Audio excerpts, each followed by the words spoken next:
اعوذ باللہ من الشیطان الرجیم، بسم اللہ الرحمن الرحیم، اللہم صلی علی سیدنا و مولانا محمد وعلی آل سیدنا و مولانا محمد وبارک وسلم علیہ۔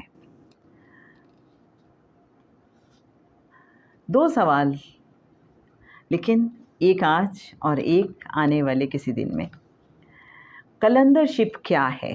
کلندر کا ورڈ ہم اکثر، میرے محترم سامعین، محترم ناظرین، ہم سنتے رہتے ہیں کہ جی بڑا کلندرانہ انداز ہے جی ان کا۔ تو یہ کلندر شپ ہے کیا چیز؟ آئیے دیکھتے ہیں۔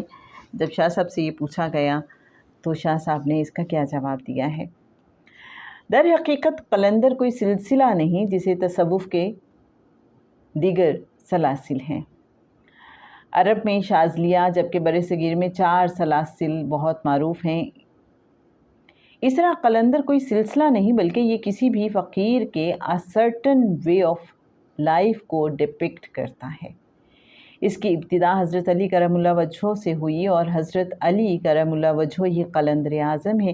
جب انسان ایسے مقام پر جا پہنچتا ہے جب وہ کسی دکھ یا تکلیف پر رنجیدہ نہیں ہوتا اور کسی اچیومنٹ پر خوش نہیں ہوتا، کسی بھی دنیاوی چیز سے قطعی طور پر محبت نہیں پالتا، تو وہ قلندرانہ رنگ اپنا لیتا ہے۔ جس نے اس زندگی کو پوری طرح اپنا لیا وہ پوری طرح قلندر ہو گیا۔ لیکن یہ بہت مشکل کام ہے، کیونکہ کسی نہ کسی طرح کوئی نہ کوئی دنیاوی محبت باقی رہ جاتی ہے، اور کچھ نہیں تو جسم پر پہنا ہوا لباس ہی دوسروں کو دیتے ہوئے ذہن میں یہ خیال ابھرتا ہے کہ اب میں خود کیا پہنوں گا۔ یہ خیال قلندرانہ وے آف لائف کے خلاف ہے۔ قلندر تو جسم پر موجود اکلوتا کپڑا بھی بخوشی دوسروں کو اٹھا کر دے گا، بغیر یہ سوچے کہ میرا کیا ہوگا۔ ہاں، ایک ایمان یہ ہے کہ میری تمام ذمہ داری میرے رب کے ذمہ ہے۔ وہ جانتا ہے کہ میرا سارا جسم برہنہ ہو گیا، اور میری حیا یہ گوارا نہیں کرتی کہ اس حال میں کسی کے سامنے چلا جاؤں، لہٰذا میرا رب مجھے لباس ضرور عطا کرے گا۔ یہ ہے قلندرانہ رنگ۔ اس رنگ میں رنگے جاتے ہیں لوگ۔ بہت سے فقیر اس رنگ میں ملیں گے، لیکن وہ اسے 100% حاصل نہیں کر پاتے۔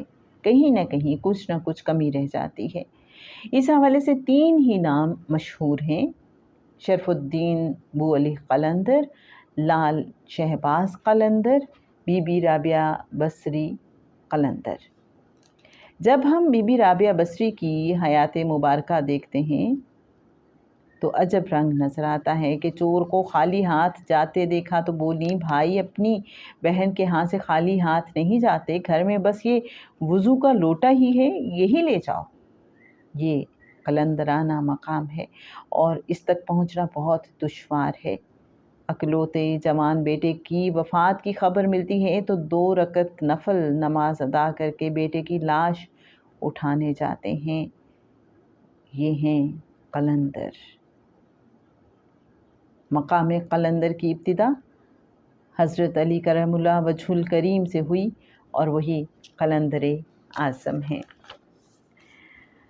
تو میرے بہت محترم ناظرین، بہت محترم سامعین، ہمیں یہ پتہ چلا کہ قلندر کیا ہوتے ہیں، جن میں استغنا اس کمال درجے کا ہوتا ہے کہ وہ ہر چیز سے بے نیاز ہو جاتے ہیں، اپنا سب کچھ دوسروں پر لوٹا دیتے ہیں،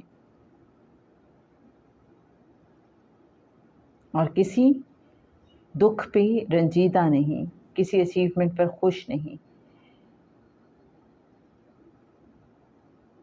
اور دنیاوی چیزوں سے محبت نہیں پالتے۔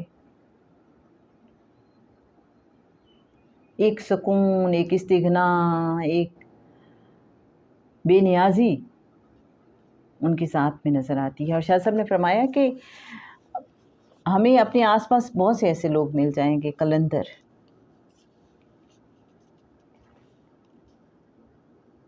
لیکن یہ ممکن ہے کہ وہ 100% ابھی اس کو اچیو نہ کر پائے ہوں، اس کیفیت کو۔ اور شاہ صاحب نے بتا دیا کہ 3 نام اس حوالے سے عام طور پہ لیے جاتے ہیں، لیکن اس کے علاوہ بھی ہمیں بہت سے لوگوں کے ساتھ قلندر کا لفظ نظر آتا ہے۔ تو اٹ ڈزنٹ مین کہ وہ قلندر نہیں ہیں، بالکل وہ بھی قلندر ہیں، لیکن اپنے اپنے لیولس ہیں، اپنی اپنی مقداریں ہیں، اپنی اپنی روشنیاں ہیں، اپنے اپنے نور ہیں، کیا کہا جائے. تو بس یہ لیولز کی بات ہے. تو جناب آج کے لیے بس اتنا ہی. ریفرنس کے لیے بتاتی چلوں، کتاب کہے فقیر، پیج 226.